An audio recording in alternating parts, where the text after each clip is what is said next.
I grabbed the nearest object, a heavy brass candlestick, its cold weight reassuring in my hand. The shadows in the dimly lit room seemed to shift and swirl, the echoes of the past whispering from the creaky floorboards beneath my feet.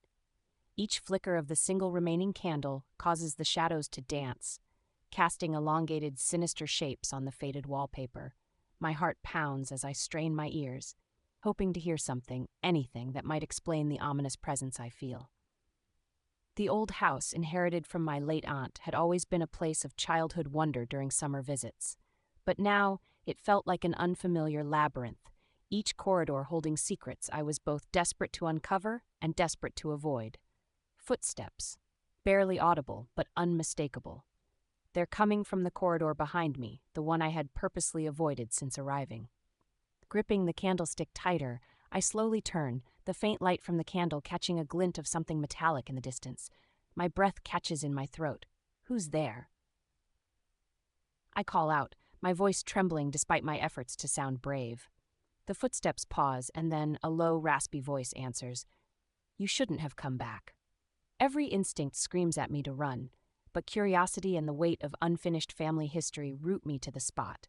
I step forward, ready to face whatever haunts this place, candlestick raised. The voice seemed to seep into the very walls, wrapping the room in an even deeper chill. My trembling fingers tightened around the candlestick, knuckles white with tension. As I moved toward the source of the voice, a silver glimmer caught my eye, an ornate key lying in the dust by the baseboard. With quick deliberation, I bent to pick it up, the small object surprisingly warm in my cold, clammy hand. The footsteps resumed, louder now, echoing off the walls like a heartbeat. As I followed them into the corridor, the oppressive feeling grew stronger, as though the house itself was breathing down my neck. The candlelight flickered more violently, casting wild shadows that seemed almost alive. Another voice, softer, more familiar, my aunt's, whispered my name. Ellie? Tears blurred my vision, but I blinked them away, driven by a mix of fear and longing. There, at the end of the corridor, stood a figure shrouded in darkness. The key emitted a faint glow, illuminating a rusted lock on an old wooden door that had been hidden by years of neglect and decay. The figure made no move to stop me as I approached the door. With a deep breath, I slid the key into the lock and turned it.